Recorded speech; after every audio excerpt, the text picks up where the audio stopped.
Olá, queridos, mais uma aula. Estão animados? E aí, o que estão achando? Estão aprendendo alguma coisa? Eu espero que esse conteúdo faça a diferença na vida de vocês, da mesma forma que fez na minha.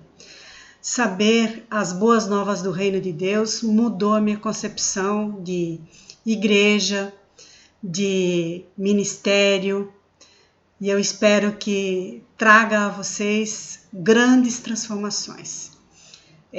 Abra o entendimento de vocês de uma forma como nunca antes, tenha acontecido na vida de vocês, tá bom?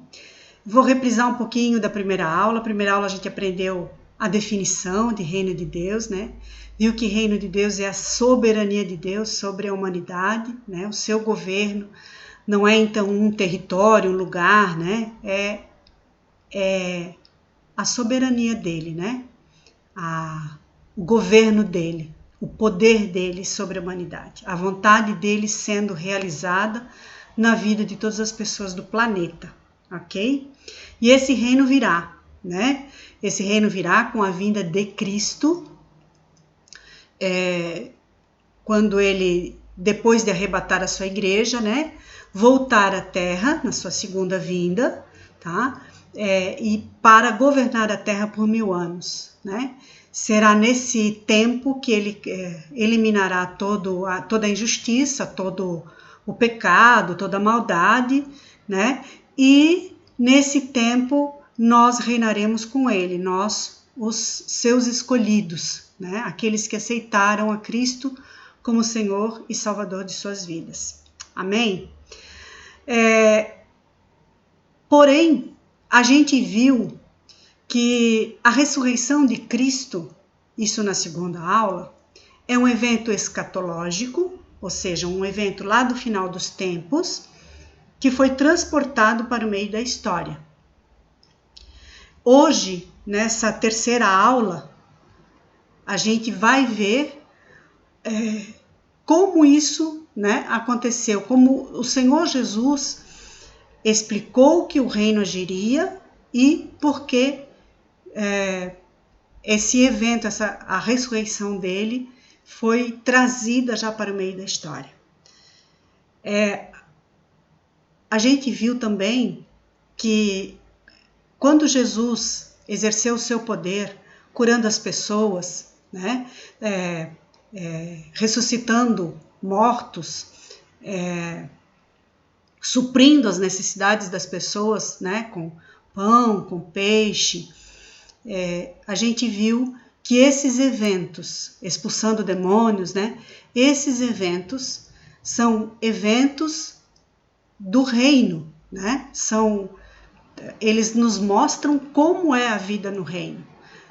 A vida no reino não tem morte, não tem doença, não tem necessidade, as pessoas não passam necessidade, não há dor, não há angústia, não há lágrimas, No tempo em que a gente chama de reino de Deus, quando Deus governar sobre a humanidade, o próprio Deus e o Senhor Jesus habitarão conosco, aqui na terra, tá? Nós vamos ver isso daqui a pouco. E será um reino de paz, justiça e alegria. Amém? Então, hoje nós vamos aprender o estilo de vida do reino de Deus, tá? Quero só explicar uma coisa para vocês.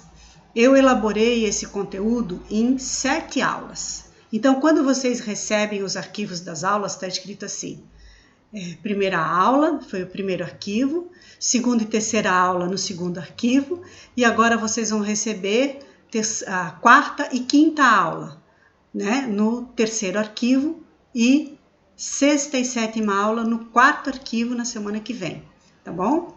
Então, são 7 aulas que eu agrupei em 4 para caber no módulo da Escola Teológica, ok? Então, vamos lá. Primeira parte dessa aula, tá?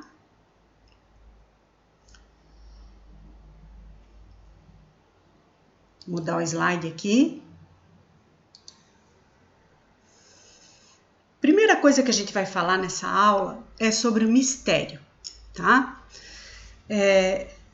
A Bíblia e o Senhor Jesus falavam sempre, né, em mistério, tá? Então vamos ver o que diz lá em Romanos 16. Paulo também falava. Paulo teve um entendimento muito claro a respeito do que é mistério, tá? E ele dizia assim, ó, louvemos a Deus, pois ele pode conservar vocês firmes na fé, de acordo com o evangelho que eu, né, o Paulo, anuncio, isto é, a mensagem a respeito de Jesus Cristo. E de acordo também com a verdade secreta, então, mistério, que nunca foi revelada no passado. Observem, ela nunca foi revelada no passado. Uma verdade, um mistério, uma verdade secreta, que não tinha sido ainda revelada, ok? Porém, essa verdade foi revelada agora, no meio daquilo que os profetas escreveram. E, por ordem do Deus eterno, ela se tornou conhecida. Observem, era uma verdade secreta, que se tornou conhecida em todas as nações, para que todos creiam e obedeçam. O que esse versículo está dizendo? Ele está dizendo que nem tudo que está escrito na Bíblia pode ser compreendido já. Existem verdades secretas. Tudo o que está na Bíblia é verdadeiro, mas existem ainda algumas coisas que estão encobertas para nós. E o Senhor tem revelado aos poucos essas coisas encobertas. Diz ali que o Senhor vai revelar, mais adiante a gente vai ver, né? Que o Senhor vai revelar para os seus escolhidos, tá? Então, a revelação do mistério oculto lá na King James, nos tempos passados, porém agora, revelado e trazido ao conhecimento. A revelação do mistério oculto nos tempos passados, agora é trazido ao conhecimento, ok? Numa versão da Bíblia chamada A Mensagem, está escrito assim, ó, o mistério que se manteve por tanto tempo, né? Era uma coisa não revelada, mantida por muito tempo, mas agora se tornou um livro aberto, ou seja, todos podem conhecer, todos podem ler, tá? Por meio das escrituras proféticas. Amém, queridos? Então, nós podemos entender, já que tudo que está na Bíblia é verdadeiro, porém existem verdades secretas que são reveladas aos poucos à humanidade, a todas as nações, nós devemos entender então que a Bíblia é um livro de revelação progressiva. Ela se revela aos poucos, conforme a humanidade vai tendo maturidade para ter aquele entendimento que o Senhor Deus determinou para aquele tempo, ok? Ou para esse tempo, né? O tempo em que a gente vive, tá? Então, nesse contexto, no contexto dos versículos que lemos ainda há pouco, e para esses versículos que foram lidos ainda há pouquinho, o significado de mistério é algo que permaneceu oculto, mas agora é revelado. Então, é um propósito divino, designado desde a eternidade, ok? Que não foi revelado. Contudo, em seu plano redentor, então, em um tempo apropriado, Deus o revela a todos os homens. Esses versículos, eles designam pensamentos, planos e dispensações. Dispensações são tempos secretos de Deus ainda ocultos, mas que devem ser revelados para aqueles aos quais foram planejados. Então, são revelações que são dadas a pessoas determinadas em tempos determinados, que depois passam a ser conhecidos, né, de todas as nações. Amém? Continuando. Vamos ver o que diz lá em Daniel 2. O capítulo 2 de Daniel traz uma revelação, né, que na época de Daniel parecia ser de um jeito. E agora, depois do Novo Testamento, depois da vinda de Cristo, a gente consegue entender ele um pouquinho diferente. Até porque tudo o que havia de revelação naquele sonho de Nabucodonosor, ainda não tinha acontecido, né? Era uma revelação para tempos futuros, tá? Então, lá na visão de Nabucodonosor, na visão em sonho, né? Nabucodonosor fala de uma pedra que, sem ninguém tocar nela, Nabucodonosor sonhou com essa pedra, ninguém tocou nessa pedra, tá?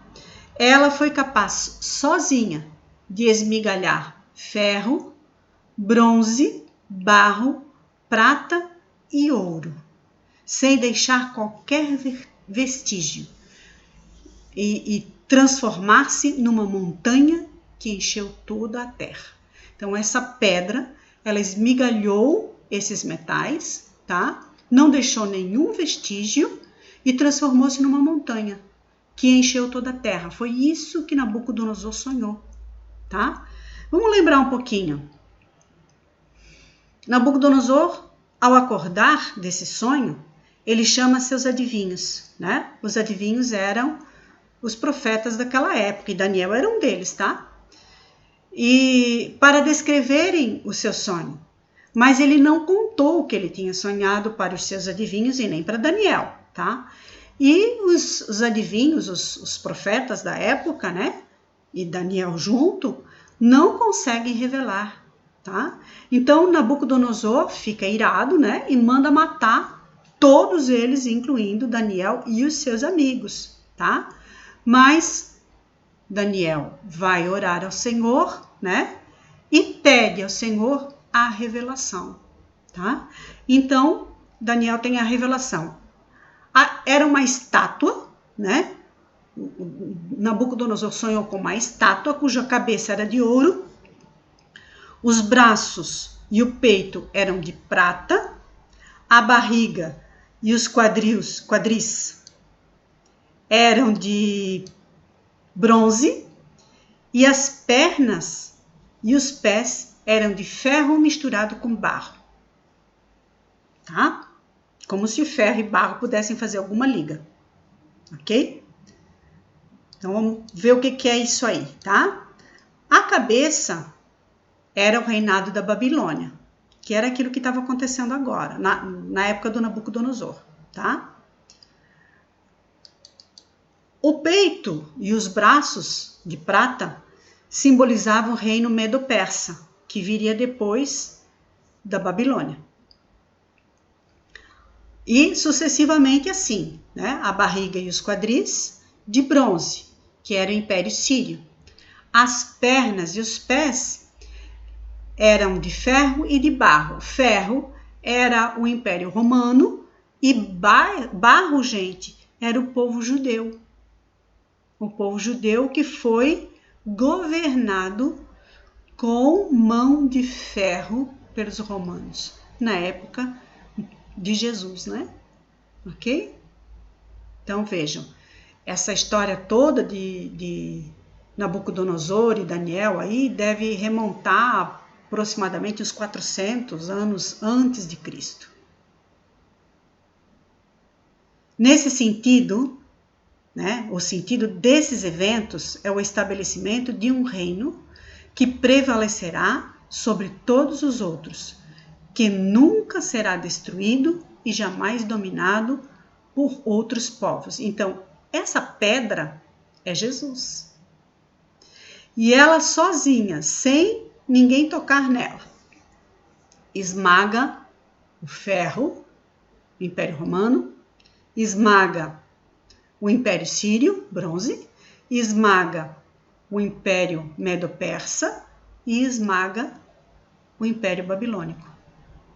E transforma-se numa montanha que enche toda a terra, tal como está escrito, né? Que a glória do Senhor encherá toda a terra. Então, o que os judeus esperavam naquela época, então na perspectiva do Antigo Testamento, a justiça de Deus viria de uma só vez. Seria um grande evento, né? A pedra rolando sobre esses metais simbolizava apenas um grande evento, uma poderosa manifestação de poder que eliminaria todos os reinos perversos e todas as autoridades injustas do homem, né, humanas, e a justiça de Deus encheria a terra. É assim que os judeus esperam que aconteça até hoje. Eles não têm um Novo Testamento, eles só têm o Antigo Testamento, tá bom? As parábolas do livro de Mateus nos contam como o Senhor Jesus vai implantar o seu reino. Então, ele anuncia o mistério do reino. E se a gente relacionar Daniel 2 com Mateus 3, de 2 até o 12, entenderemos que o trabalho do Messias será de peneirar e separar os homens, malhando e joeirando a sua colheita, preservando o grão bom e descartando a palha, conforme falou João Batista. Daqui a pouco a gente lê esses versículos, tá?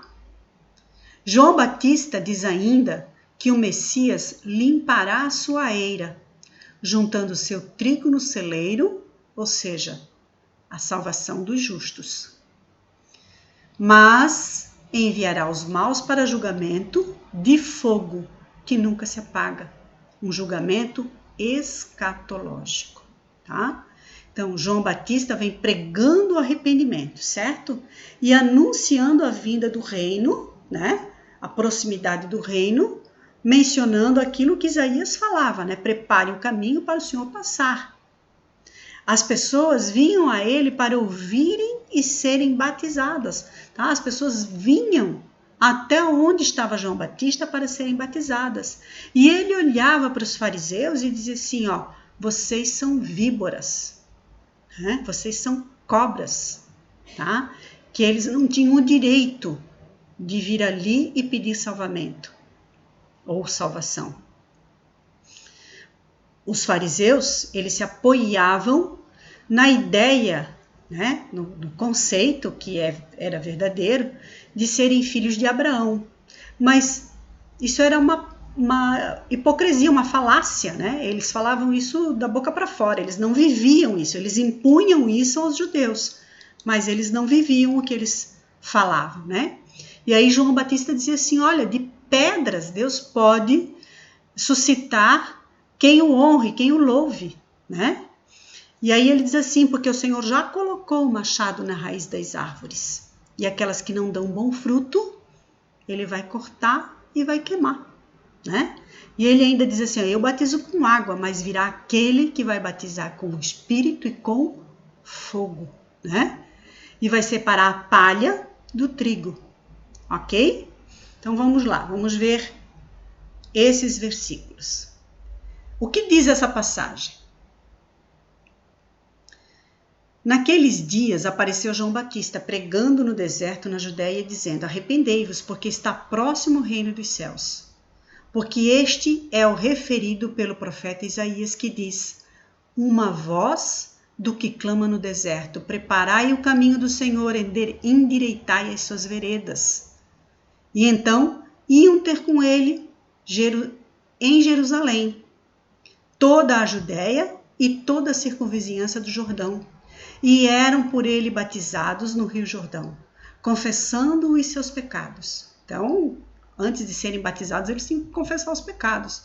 Mas, vendo ele, João Batista, que muitos dos fariseus e saduceus vinham ao seu batismo, disse-lhes, raça de víboras, quem vos ensinou a fugir da ira vindoura? Produzi, pois, frutos dignos de arrependimento. E não penseis em dizer entre vós mesmos, temos por pai Abraão, porque eu vos digo que destas pedras Deus pode suscitar filhos a Abraão. Os frutos dignos de arrependimento aqui são atitudes, tá? Atitudes que demonstrem arrependimento das obras pagãs, das obras erradas, das obras malignas que esse povo cometia.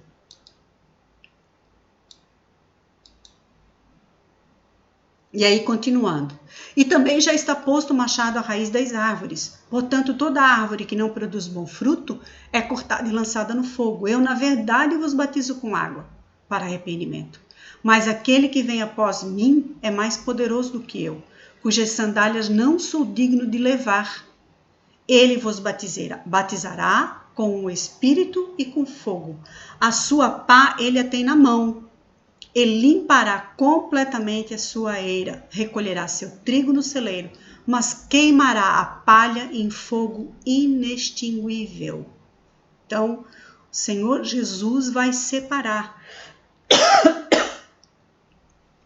aquele que não der frutos de arrependimento, né? Não tiver atitudes de arrependimento, o Senhor Jesus vai separar e vai queimar, né? Como queimar a palha em fogo inextinguível, ok? O contexto, né? Vamos falar de novo nesse contexto para ficar bem claro, tá? No entendimento de João e do povo judeu devoto, só Deus possui o direito de governar seu povo. Então, pense em Jesus chegando, anunciando o reino de Deus, né? Se dizendo filho de Deus no meio desse povo, que admitia que apenas Deus possuía o direito de governar seu povo. Então, como Jesus podia anunciar ser o portador do reino, enquanto o pecado e as instituições pecaminosas permaneciam impunes, né? Então, se ele era filho de Deus, por que ainda Roma, né, governava o povo judeu com mão de ferro, né, cometendo atrocidades, exigindo altos impostos, né, impondo um jugo muito pesado sobre o povo que se dizia povo de Deus. E aí acontece que João Batista é preso, né? E vamos lembrar o seguinte, antes de ser preso, João Batista batiza Jesus, né? Vamos voltar mais um pouquinho na história de João Batista. João Batista é primo de Jesus, né? Maria vai visitar Isabel está grávida, Isabel é a mãe de João Batista, ela está grávida de aproximadamente, eu acho que de 6 meses, alguma coisa assim, e Maria também está grávida, né? E Isabel diz assim, a mãe do meu Senhor veio me visitar. Então, Isabel já reconhecia, né, que aquele bebê que estava na barriga de Maria seria o Salvador. E aquele bebê era João Batista. Ele nasceu um pouquinho antes de Jesus. Eles devem ter se conhecido em algum momento, apesar de Jesus, na sua infância, ter ido para o Egito, né? Mas na adolescência, né, aos 12 anos, a Bíblia já fala sobre Jesus, que ele já estava lá em Jerusalém, no templo, né? Então, ali, portanto, os dois devem ter se conhecido, brincado em algum momento junto, né? Então, João Batista sabia quem era Jesus. Porém, ele confronta com essa ideia de que quando Deus viesse salvar o seu povo, ele viria num único evento espetacular, né? Que destruiria todas as instituições do governo humano. Destruiria o pecado, né? As maldades, tá? Então, quando João Batista é preso, ele fica confuso. E aí ele envia mensageiros para questionar Jesus. Porque Jesus não estava agindo como Messias. Ele não estava derrotando o pecado, ele não estava derrotando as maldades, né? O poder de Roma ainda era pior, né? Estava piorando a cada dia, tá? Então, João Batista está confuso. E aí ele manda seus discípulos perguntarem a Jesus, né? Se ele é aquele que haveria de vir, tá? Por quê? Porque a profecia de Daniel, que está na mente de João Batista, que foi o que João Batista aprendeu, né, durante toda a sua vida, não estava se cumprindo. Tá? Herodes Antipas, que reinava na Galileia sobre a maior parte do povo judeu, reinava com mão de ferro. Né? As legiões romanas marchavam em Jerusalém, na cidade que era a cidade de Deus, né? A autoridade estava nas mãos do pagão Pilatos.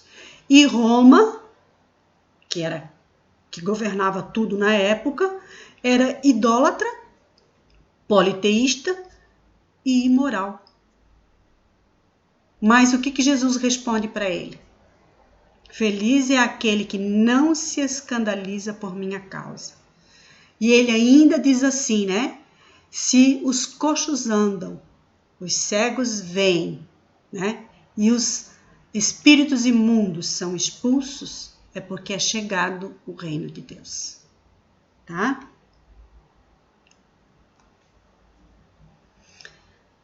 Vamos falar sobre um pouquinho do povo judeu, tá? Para a gente rechear mais ainda, né? Toda essa passagem de Daniel que a gente está relacionando com Mateus 3, tá?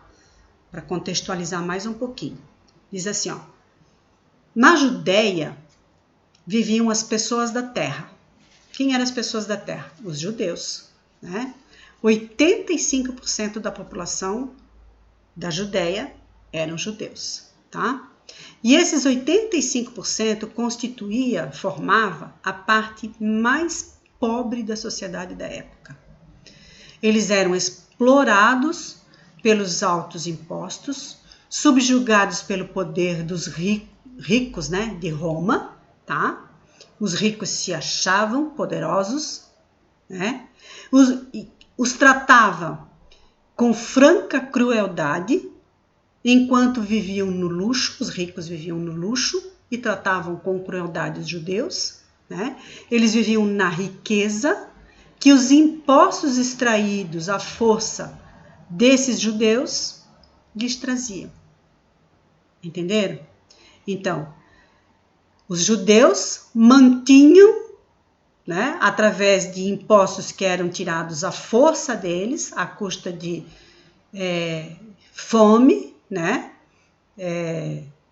falta de saúde, de conforto, de casa, de abrigo, ok?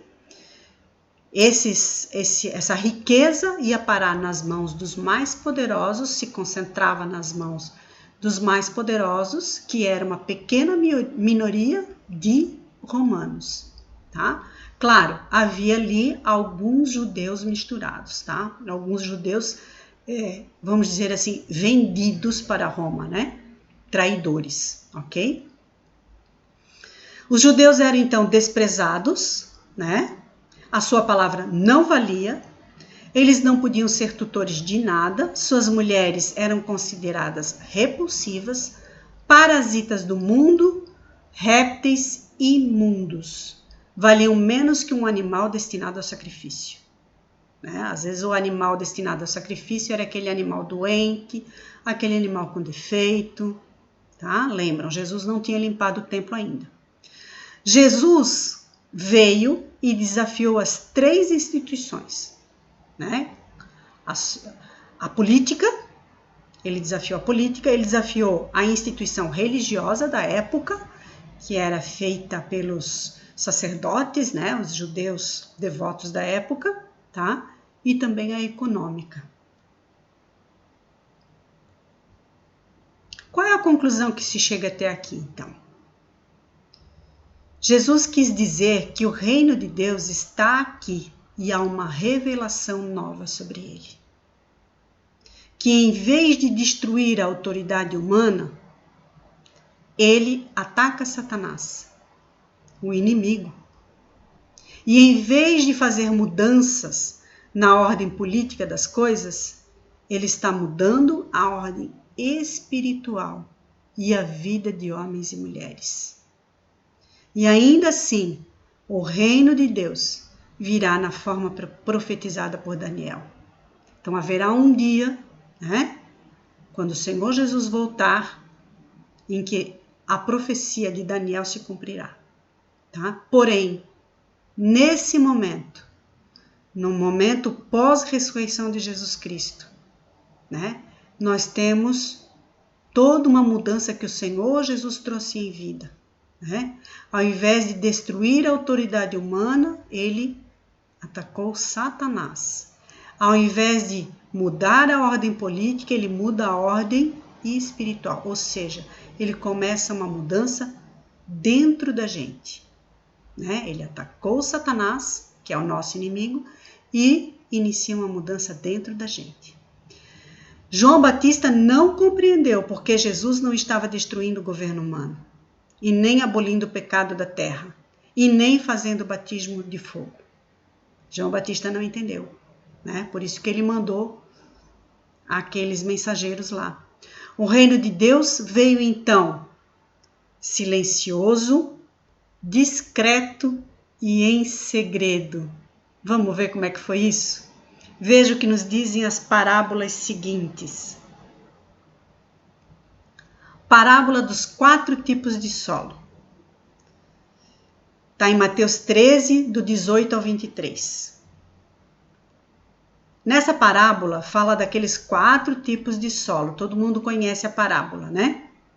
De alguns homens, como a semente que cai em terra boa, recebem a mensagem de Deus, a mensagem de Jesus, tá?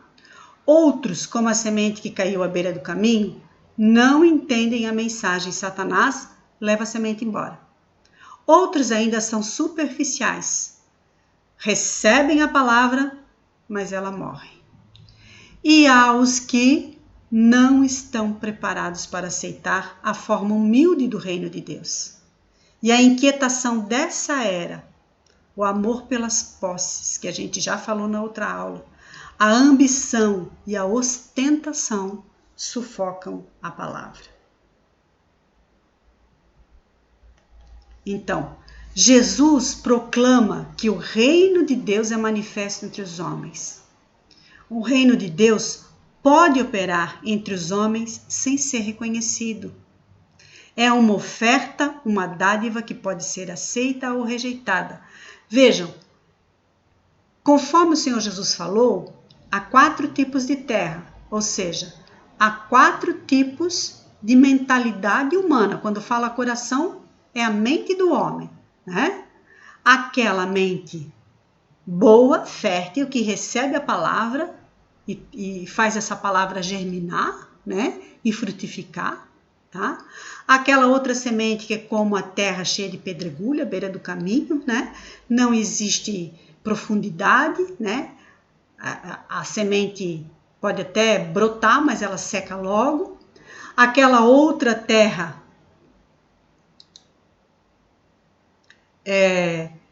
que é superficial também, que não tem, né, que não tem fertilidade, né? Satanás leva a palavra embora, tá? E a outra ainda, né, que até pode ser uma terra boa, tá? Mas crescem ervas daninhas, né? Espinhos que crescem rapidamente sobre essa semente que havia germinado, né? Que são então a inquietação dessa era, né? O amor pelas coisas do mundo, né? Sufocam a palavra. Amém?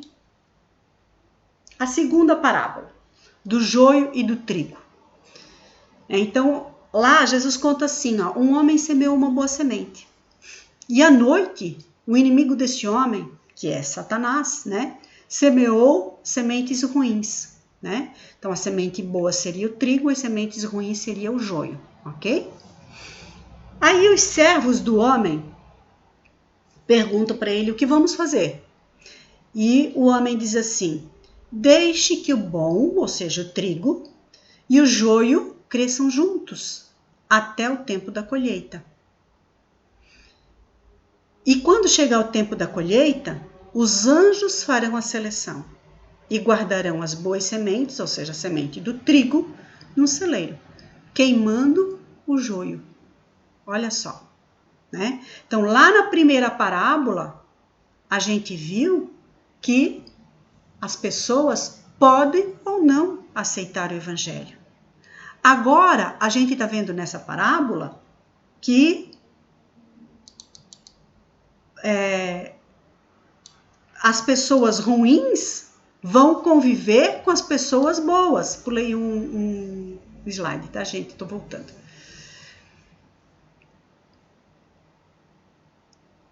Está dizendo aqui que os maus e os justos precisam viver juntos. Veja, o Senhor daquela lavoura não disse para os servos separarem, né? Nós somos esses servos. O nosso Deus não disse que para separar os bons dos ruins. Ele disse assim, ó, deixa crescer tudo junto. Que quando os anjos vierem, eles vão separar. Né? Até Jesus fala assim, para não acontecer de arrancar por engano uma semente boa. Tá? Então, uma mudinha de trigo, certo? Pensando que é joio. Né? Porque dizem, as pessoas que conhecem joio e trigo, dizem que são plantas muito semelhantes, né? Que dão espiga também, só que a espiga do joio é vazia e a espiga do trigo tem a sementinha lá dentro, tá? Então, por isso Jesus faz essa comparação. Os maus são o joio, eles não vão frutificar. Os justos são o trigo, né? Mas eles precisam viver juntos, como diz ali na parábola, numa sociedade mista até o dia da colheita, ou seja, até o dia do juízo final, tá? Isso era muito espantoso para o povo judeu que conhecia naquela época só o Antigo Testamento, né? Para eles, o Messias viria para derrotar todas as obras do mal, tá? Lá em Daniel está escrito que a pedra se partiu, né? E destruiu completamente, tá? Pulverizando tudo que havia pela frente e cobrindo toda a terra com a sua glória. Então, para o judeu, dizer que não podia separar o justo do mal era um absurdo. A terceira parábola é a parábola da rede de pesca. Jesus fala assim, ó, também o reino dos céus é semelhante a uma rede que foi lançada ao mar, recolheu todas as espécies. Então, recolheu muita espécie de peixe, daquilo que a gente chama de fruto do mar, tá? A qual, estando cheia, eles puxaram para a praia. E, sentando-se, ajuntaram os bons em cestos, mas lançaram fora os ruins. Assim será no fim do mundo. Virão anjos e separarão os maus de entre justos e os lançarão na fornalha. Ali haverá choro e ranger de dentes. Essa parábola fala mais ou menos o que a parábola do joio e do trigo também falou ainda há pouco, só que ela acrescenta, né? Quando Deus trouxer o seu reino em plenitude, a sociedade de homens soberbos será substituída pela sociedade dos que se submetem ao governo de Deus e que, libertados de todo mal, desfrutarão da plenitude das bênçãos divinas. Jesus é essa rede de pesca e ele reúne tanto bons como maus. O julgamento é a seleção e virá no final dos tempos. Então, quando Jesus veio, ele proclamou o evangelho do reino para todas as pessoas, né? Lembrem-se, na primeira parábola que vimos, só 1 em cada 4 pessoas, né, tinha o coração pronto para aceitar, né? Se a gente pode falar nessa estatística, tá? Vimos que o joio pode crescer no meio do trigo, né? E vimos que peixes comestíveis, né, ou frutos do mar comestíveis, estão misturados a coisas não comestíveis. Por quê? Porque Jesus reuniu tudo, né? Só os anjos vão separar no final dos tempos. Amém? A quarta parábola fala do grão de mostarda. E agora a gente vai entender um pouquinho daquilo que eu falei ainda há pouco, né? Que o reino de Deus veio silencioso, né? Secreto, né? Pequeno, tá? Então, o que fala essa parábola do grão de mostarda de Mateus 13? Fala assim, ó: o reino dos céus é semelhante a um grão de mostarda que um homem tomou e semeou no seu campo, o qual é realmente, o grão de mostarda, a menor de todas as sementes, mas depois de ter crescido é a maior de todas as hortaliças. Torna-se uma árvore, de sorte que as aves do céu vêm e se aninham em seus ramos, né? Então, o reino dos céus é como a semente de mostarda, né? No idioma semítico do povo judeu, a semente de mostarda é símbolo de algo pequeno e insignificante. Então, o reino de Deus veio com Jesus, pequeno e insignificante. Mas essa coisa minúscula é o reino de Deus e por isso não deve ser desprezada, tá? Era e é o reino de Deus. A ênfase dessa parábola está no contraste entre o frágil começo e o final grandioso. Glória a Deus. A parábola do fermento fala mais ou menos a mesma coisa. Olha ali o que diz. O reino dos céus é semelhante ao fermento que uma mulher tomou e escondeu em 3 medidas de farinha até ficar tudo levedado. Olha, a verdade central dessa parábola reside no contraste entre a absurdamente pequena quantidade de fermento e a grande massa de farinha que este leveda. Mas não nos enganemos, o reino de Deus um dia encherá toda a terra, da mesma forma que a massa levedada enche a tigela inteira. Estão entendendo a comparação? O reino veio nesta era perversa, naquele que é manso e humilde, né? Vamos lembrar quem era Jesus, né? Gente, ele nasceu numa manjedoura, né? Ele era pobre, tá? E esse homem era manso e humilde. Ele estava destinado a ser morto e tinha apenas um punhado de discípulos que eram igualmente pobres como ele. Ou seja, para a sociedade da época, né, insignificante, tá? Não é de se admirar que os historiadores praticamente não mencionem Jesus. Do ponto de vista do mundo, a pessoa e a missão de Jesus podiam ser ignorados, né? Ele era só mais um pobre, tá? Falando de coisas que os romanos, os ricos, os cheios de si, não conseguiam entender. E a parábola do tesouro e da pérola? Elas falam juntas, praticamente também a mesma coisa, tá? Vamos ver o que diz. Também o reino dos céus é semelhante a um tesouro oculto no campo, o qual certo homem, tendo-o encontrado, o esconde e, cheio de alegria, vai e vende tudo o que tem e compra aquele campo. Olha só o que é o tesouro, né? É o reino dos céus, ou seja, né? O reino de Deus.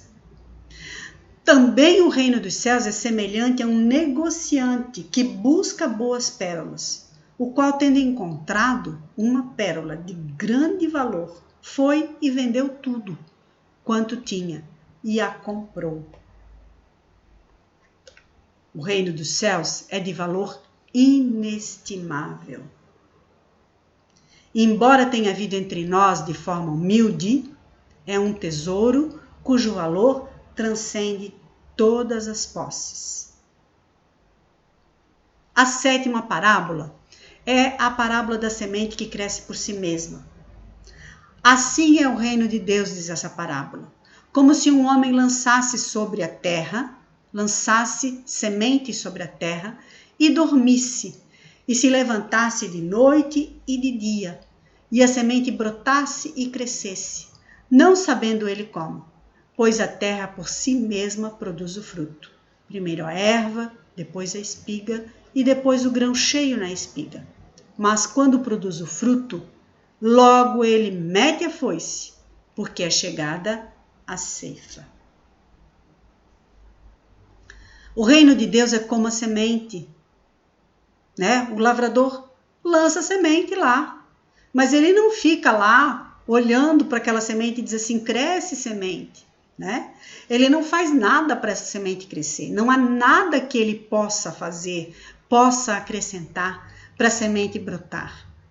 Ele não pode fazê-la crescer, ele não pode fazer com que produza vida. A sua única tarefa é semear a semente.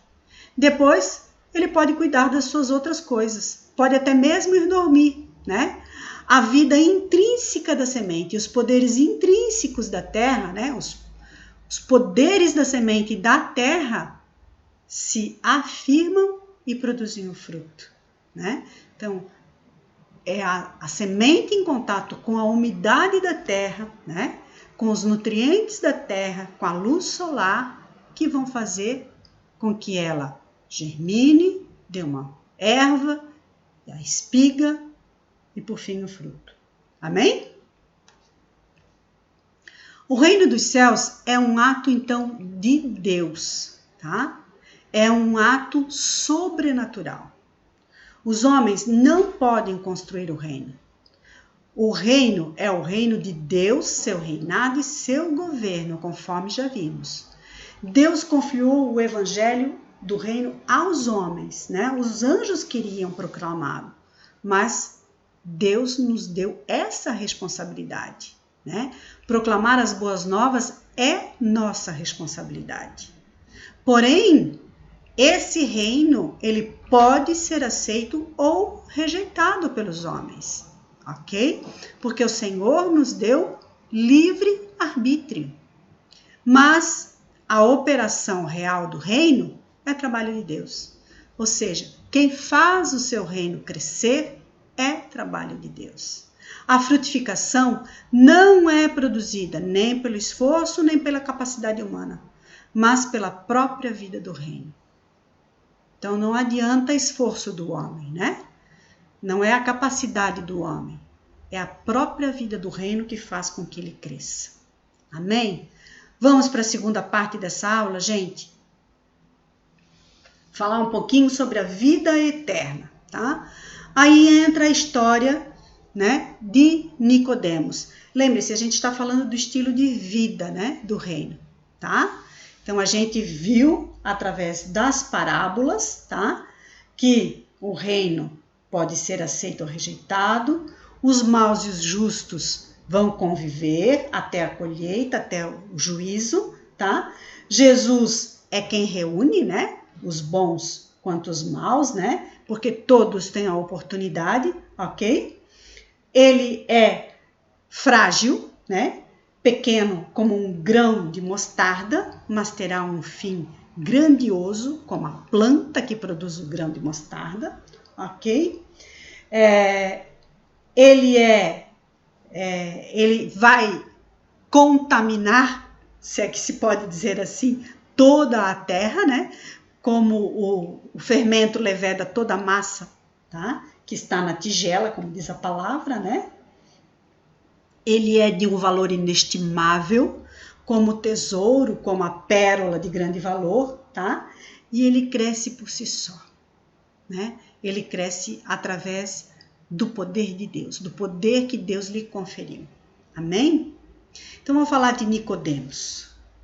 Nicodemos chega em secreto, né? De noite para Jesus, né? E pergunta como é que ele pode fazer, né? Para ele obter a salvação, né? E aí Jesus assim, ó, diz assim para ele: ninguém pode ver o reino de Deus se não nascer de novo. Pensa um nó na cabeça de Nicodemos, né? Como que eu vou nascer de novo? Como que um homem adulto, velho, pode entrar na barriga da mãe e nascer de novo? Foi o que ele pensou, tá? Tá lá na palavra, né? E aí Jesus ainda diz, repete para ele, né? Ninguém pode entrar no reino de Deus se não nascer da água e do Espírito. Então, eu aceito o Senhor Jesus, né? Então, meu espírito nasceu de novo, tá? Vamos lembrar. Nosso espírito está morto, né? Até o dia em que nós aceitamos o Senhor Jesus como Senhor e Salvador da nossa vida. Então, nosso espírito é vivificado, tá? Porém, quando eu sou batizada nas águas, quando eu recebo o batismo no Espírito Santo, eu ganho um passaporte para entrar no reino de Deus. Amém? A palavra de Deus oferece uma vida mais elevada que a vida física. Lembram do nosso gráfico, né? Tinha um nível, aí veio Jesus e nos mostrou que a vida eterna é no nível mais alto. Amém? Então, a vida é mais elevada, né? Deus oferece uma vida mais elevada que a vida física que todos os homens apreciam. A vida do reino de Deus. E é essa vida que Jesus se refere nesses versículos. Os versículos que ele está dizendo para Nicodemos. Eles falam de vida eterna. A vida que Cristo veio nos trazer é a vida do reino de Deus. Então, por isso que nós falamos que quando o Senhor Jesus faz milagres, ele mostra um pouco de como é a vida no reino de Deus. Amém? Jesus veio trazer uma nova ordem, né? Quando o reino de Deus vier, efetuará uma transformação na ordem física. Jesus já veio trazer isso, mas veja como vai ficar lá quando o reino de Deus vier com a segunda vinda de Cristo. Olha só, morará o lobo com o cordeiro, o leopardo com o cabrito se deitará, o bezerro e o leão novo e o animal cevado viverão juntos. Um menino pequeno os conduzirá. A vaca e a ursa pastarão juntas, e as suas crias juntas se deitarão, e o leão comerá a palha como o boi. A criança de peito brincará sobre a toca da áspide, a desmamada meterá a sua mão na cova do basilisco. Não se fará mal nem dano algum em todo o seu santo monte, porque a terra se encherá do conhecimento do Senhor, como as águas cobrem o mar. Esses versículos, eles falam que não haverá maldade, não haverá doença, não haverá sofrimento. Por quê? Porque a terra se encherá do conhecimento do Senhor, ou seja, lembra aquela pedra de Nabucodonosor, né? Que vai esmigalhar todos os metais, todos os poderes humanos, e vai se transformar então numa montanha imensa que vai cobrir toda a terra. Então, a terra se encherá do conhecimento do Senhor. Todos conhecerão ao Senhor, como as águas cobrem o mar. Amém? Haverão novos céus e nova terra. A criação, na vida eterna, será liberta da escravidão, da decadência e da corrupção. Diz lá em Isaías, né? Isaías profetiza assim, ó. Pois eis que eu crio novos céus e nova terra.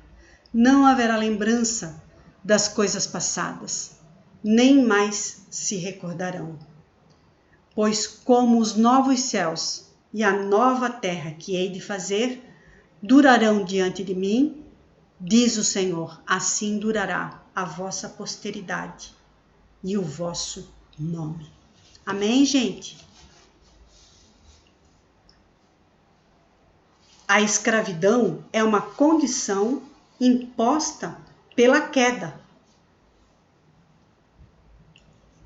Né? A decadência e a corrupção da sociedade humana vieram com o pecado de Adão. Iniciaram lá no pecado de Adão. Amém? O reino de Deus já entrou... Desculpem, gente, mas eu sou obrigada. O reino de Deus já entrou nessa era. A gente já falou sobre isso, vamos falar mais um pouquinho. Mas o reino que na era vindoura mudará toda a ordem exterior, já entrou nessa era, a fim de antecipar as bênçãos do reino de Deus para homens e mulheres, sem transformar a antiga ordem. Então, aquele que aceita o Senhor Jesus como seu Senhor e Salvador, consegue entender a transformação interna, a transformação que está acontecendo dentro de si, E vê a antecipação das bênçãos do reino de Deus na sua vida. Porém, a ordem externa continua sendo, da geração perversa. Amém? Então, a antiga ordem continua, tá? Contudo, as pessoas, os homens e as mulheres que aceitam o evangelho já desfrutam dos poderes da era por vir. A gente já viveu milagres, O reino de Satanás ainda está de pé, mas o reino de Deus já invadiu seu reino, ok? Aí a gente entende, Por que as portas do inferno não prevalecerão sobre a igreja, Por quê? Porque o reino já invadiu essa era perversa, amém? Já está destruindo o reino de Satanás. Homens e mulheres podem ser libertos, a partir do seu sim para Jesus, ok? Podem ser libertos do poder das trevas, libertos da escravidão, libertos do domínio do pecado e da morte. Essa libertação se realiza, pois o poder do futuro reino de glória está entre os homens, de forma secreta e silenciosa, a fim de operar entre eles. Quantos sonhos, quantas revelações, quantos milagres o Senhor Jesus, quantos livramentos o Senhor Jesus tem realizado na nossa vida e a gente nem percebe. Todos os dias temos livramentos, Então, o agir de Deus sobre as nossas vidas ainda é silencioso, ainda é secreto. Amém? A vida eterna e o reino de Deus. Então dirá o rei aos que estiverem à sua direita: vinde, benditos de meu Pai, possui por herança o reino, que vos está preparado desde a fundação do mundo. Estes irão para o castigo eterno, mas os justos para a vida eterna. Então, os benditos de meu Pai, receberão como herança o reino. Os maus, aqueles para os quais o reino não está preparado desde a fundação do mundo, eles têm uma outra coisa preparada, tá? É o castigo eterno. A vida eterna pertence ao reino que Cristo estabelecerá em seu aparecimento em glória, então na sua segunda vinda. O jovem rico. E eis que se aproximou dele um jovem e lhe disse: bom mestre, que farei para ter a vida eterna? O jovem rico demonstrou interesse pela vida eterna, mas talvez tenha considerado muito difícil se desfazer dos seus bens. Sabe, se desfazer de tudo para seguir Jesus. Ele estava interessado apenas na vida eterna e não no reino de Deus. Podemos compreender, a partir desse diálogo, que a vida eterna, o reino de Deus, o reino dos céus, a salvação, pertencem ao futuro. Mas o reino de Deus, a vida eterna, o reino dos céus e a salvação estão disponíveis aos discípulos do Senhor, ou seja, aqueles que seguem Jesus. Então, o reino de Deus, ele compreende um pouquinho mais do que aquilo que a gente imagina. Um pouquinho, bastante, O reino de Deus, se esse jovem rico tinha que se desfazer de tudo, eu entendo assim, Ele teria que repartir com seus pares, com seus irmãos, do reino, o seu conforto, as suas riquezas, para que entre eles, entre as pessoas do reino, não houvesse necessidade. Estão entendendo, gente? Então é assim que devemos olhar para o reino, né? Como formado por pessoas que são iguais, independente de posição, né? Independente de status. Isso não conta no reino de Deus. Amém? A vida eterna, na verdade, pertence ao futuro e inclui a redenção do corpo. Vamos colocar isso aqui numa ordem para a gente entender o que está falando, né? A vida eterna pertence ao futuro. Assim, eu posso experimentar como é a vida eterna agora, mas eu vou viver a vida eterna no futuro, né? Que futuro é esse? Após a segunda vinda de Jesus Cristo, ok? Tá. Paulo, em 2 Coríntios 5, anseia por ser revestido. No tempo em que Jesus voltar, todos os justos receberão um corpo glorificado, né? Ele vai nos vestir de um corpo de ressurreição, para aquilo que é mortal ser absorvido pela vida, tá? E Paulo dizia assim, ó: mas digo isso, irmãos, que carne e sangue não podem herdar o reino de Deus, nem a corrupção herda a incorrupção. Então ele entendia que para ser eterno, ele não podia continuar vivendo nesse corpo que adoece, que envelhece, né? Que sofre, tá? Teria que ter um corpo que não envelhece, um corpo que não adoece, amém? Um corpo que não sente dores. A vida eterna inclui a redenção do nosso corpo físico. A vida eterna tem a ver com o homem completo, tá? Um homem, corpo, alma e espírito que não se decomporá, tá? A vida eterna é a salvação. E nesse tempo, né, haverá transformação do corpo. Vamos colocar as coisas no lugar assim, ó. A salvação, ela é feita de 3 etapas, né? A primeira etapa é aquela etapa em que você aceita Jesus e é batizado e o seu espírito é vivificado. Então, seu espírito estava morto e agora ele recebeu vida. Amém? E aquilo que Cristo fez na cruz, né? Pagou os seus pecados, ok? Justificou você, né? Nos justificou a mim e a você, ok? Muito bem. A sua alma, né? A nossa alma é a nossa mente, né? Ela compreende o nosso eu, a nossa consciência, é tudo aquilo que a gente aprende, tudo aquilo que a gente vê, ouve, né? É o nosso eu, o nosso raciocínio, os nossos conceitos, né? Essa é a nossa alma, é a nossa mente, ok? E ela é transformada, né? Porque quando Jesus entra na nossa vida, o Espírito Santo passa a habitar em nós e passa a nos aconselhar. Amém, gente? Então a nossa alma vai sendo transformada. E o nosso corpo, né? Ele vai ser vivificado, tá? Quando o Senhor Jesus voltar em glória, ok? Então são essas 3 etapas da salvação, tá? O espírito já está vivificado, a alma está sofrendo o processo de transformação, de mudança interna de conceitos e de paradigmas, ok? E a gente está se adequando à vida do reino, né? O Senhor Jesus começou uma obra em cada um de nós e haverá de terminá-la, ok?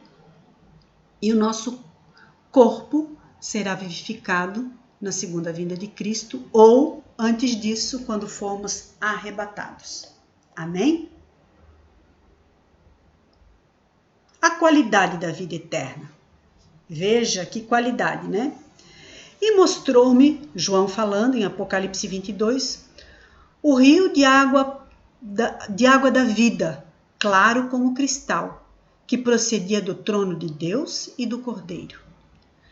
No meio da sua praça, de um e de outro lado, estava a árvore da vida, a praça da cidade, né, da Jerusalém que desce do céu, tá? Então, estava a árvore da vida de um lado e do outro, que produz 12 frutos, dando seu fruto de mês em mês. E as folhas da árvore são para a saúde das nações. E ali nunca mais haverá maldição contra alguém. Nela estará o trono de Deus e do Cordeiro, e os seus servos o servirão. Verão o seu rosto, e nas suas testas estará o seu nome. Ou seja, Deus e o Cordeiro morarão no meio do seu povo, entre nós. Nós o serviremos. Nós teremos o seu nome, né, na sua testa. Nós os veremos. Veremos a Deus, veremos a Cristo, né? No meio da cidade, no meio da praça, né? Estará o rio, passará o rio, né? Onde estará a árvore da vida, tá? Que produz os frutos, né? Que dão todo mês, e as folhas serão para a nossa saúde. Amém, gente? Beberemos do rio da água da vida e não morreremos. Da árvore da vida comeremos seu fruto. A fragilidade e a deterioração, o sofrimento e o desconsolo desaparecerão.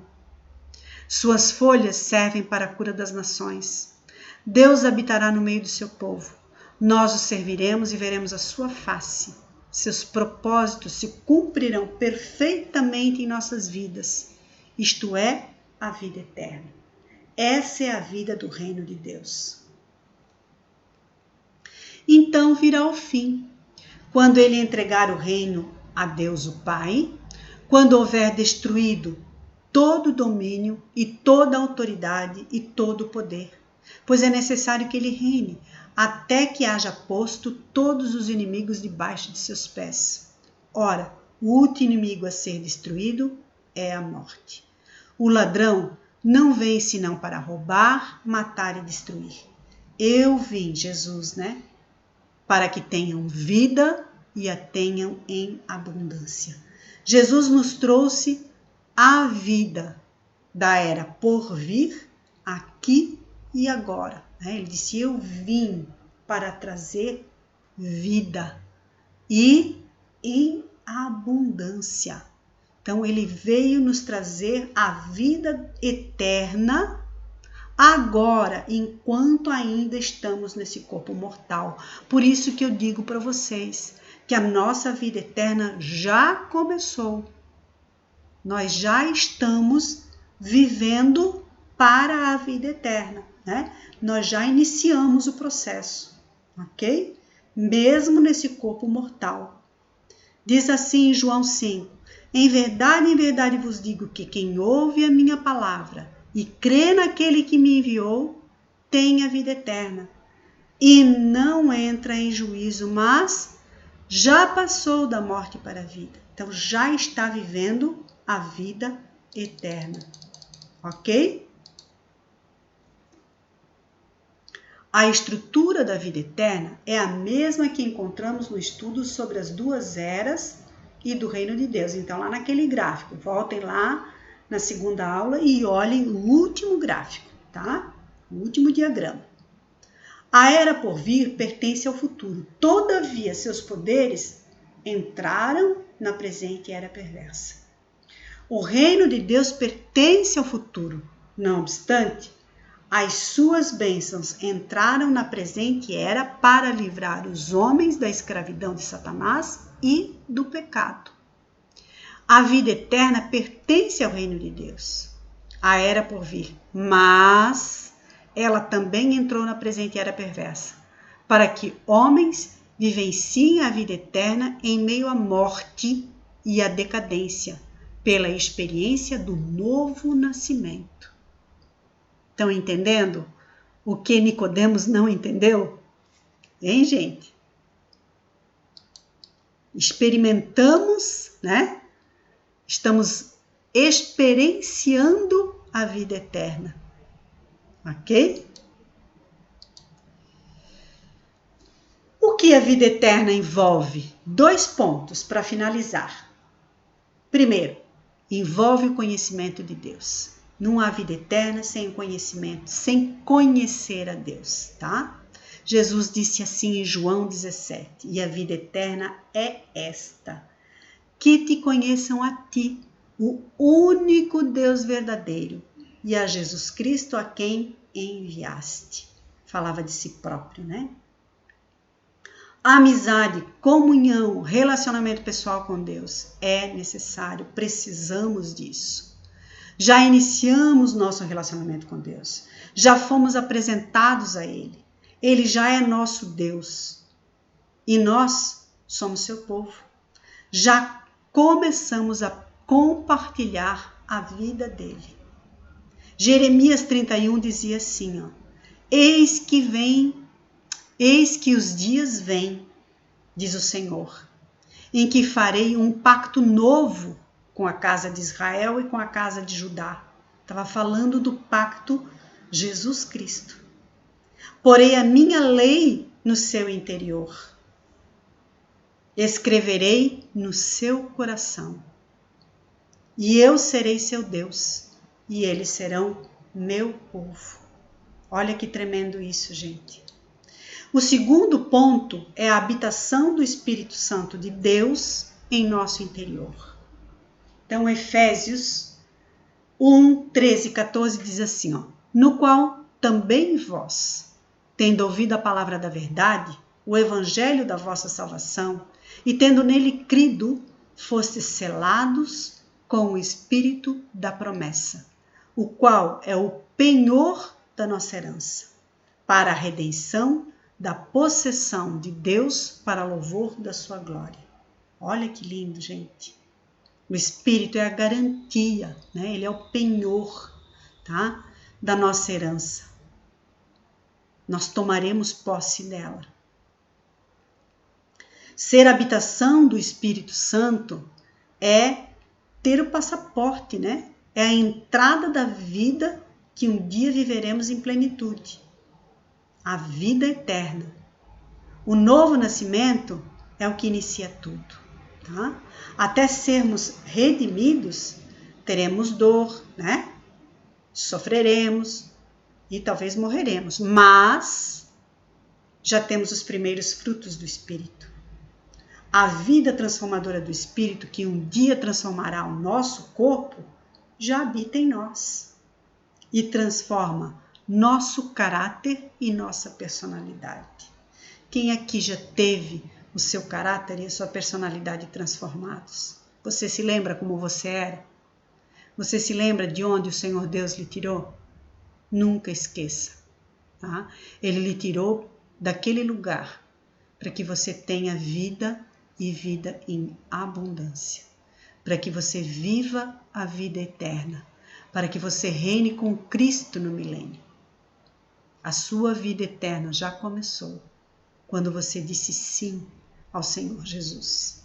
Quando você foi cheio do Espírito Santo, lá você já iniciou a sua vida eterna. Você pode escolher, né, reinar com Cristo ou ser lançado num lugar onde haverá choro e ranger de dentes. É pesado, mas é isso, gente, tá? Eu creio que essa aula foi mais esclarecedora, né? Estou disponível, né? Vocês podem me contatar através do WhatsApp, tá? Não sei se eu vou conseguir responder todas as questões que vocês têm, esclarecer todas as dúvidas, mas vou me esforçar bastante e aquelas que eu não conseguir vou buscar ajuda, tá bom? Um grande beijo, Deus abençoe a todos e até a próxima aula. Amém?